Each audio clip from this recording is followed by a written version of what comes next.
आप लोग राष्ट्र प्रथम की बात करते हैं। हमारे देश में ऐसे कई स्टेट्स हैं जो राज्य प्रथम की बात करते हैं।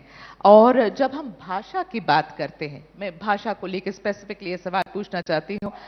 कुछ ऐसे राज्य हैं जो अपनी भाषा को प्राथमिकता देने चाहते हैं, जैसे आप तमिलनाडु का एग्जाम्पल देख लीजिए, या नॉर्थ ईस्ट के में कई ऐसे राज्य हैं जो अपनी भाषा को प्राथमिकता देना चाहते हैं। अब हमारे देश में राष्ट्रभाषा हिंदी, वो विरोध थोड़ा होता है उसका। आपसे पूछना चाहती हूं, आप लोगों का इस पर क्या नजरिया है? क्या राष्ट्रभाषा हर स्टेट को अपनानी चाहिए? क्या इसे एक सूत्र बनना चाहिए हर स्टेट को जुड़ने वाला? मुझे लगता है जो भाषा को लेकर विवाद खड़ा होता है, ये दुर्भाग्यपूर्ण है। प्रत्येक राज्य को अपनी भाषा का विकास करना चाहिए जी। वहां का राजकाज, प्रशासन, न्यायिक काम, lower court, session court, high court, ये सब वहां की भाषा में चलना चाहिए। इसमें हमारा कोई वो नहीं है। दूसरा, भारत में कोई प्रादेशिक भाषा नहीं है। भारत की सब भाषाएं राष्ट्रीय भाषाएं। हमारे संघ के द्वितीय सरसंघ चालक गुरुजी से तमिलनाडु में उस समय किसी ने प्रश्न पूछा कि राष्ट्रभाषा हिंदी, उन्होंने कहा नहीं, भारत में जितनी भी भाषाएं हैं वो सब राष्ट्रीय भाषाएं। सब भाषाओं में एक ही भाव है, सब में पूरे देश का भाव है। किसी भाषा में भी राज्य का विचार नहीं है, पूरे राष्ट्र का ही विचार है। तो सब भाषाएं जो है, हमारे यहाँ भाषाएं अनेक है, भाव एक है। और सब भाषाएं जो है, इनका उत्थान होना चाहिए। अब भारत का हमने एक एडमिनिस्ट्रेटिव सेटअप बनाया है। धीरे धीरे करके हमको इन सारी राष्ट्रीय भाषाओं में एक कॉमन नेशनल लैंग्वेज चाहिए।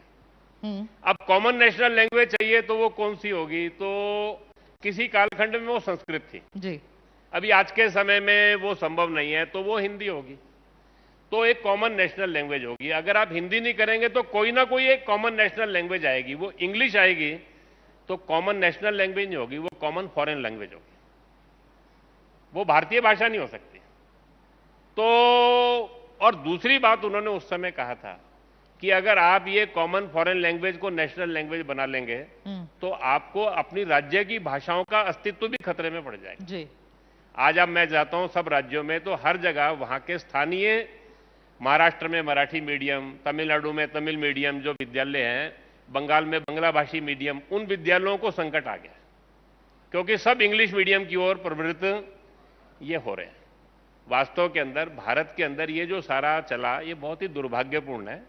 भारत की सब भाषाएं राष्ट्रीय भाषाएं हैं और भारत के प्रत्येक राज्य के अंदर वहां का राजकाज, प्रशासन, व्यवहार, कामकाज, वहां की जो राष्ट्रीय भाषा है उसके अनुरूप चलना चाहिए।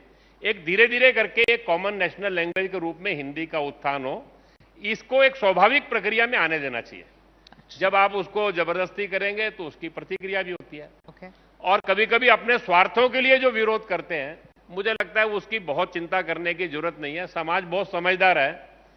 जो लोग जिन राज्यों के अंदर वो विरोध करते हैं, वहां पर आप देखेंगे, तो मैं तमिलनाडु के अंदर गया तो जो वहां पर हिंदी प्रचारणी सभा है, हर साल लाखों लोग वहां पर हिंदी का सर्टिफिकेट कोर्स करते हैं।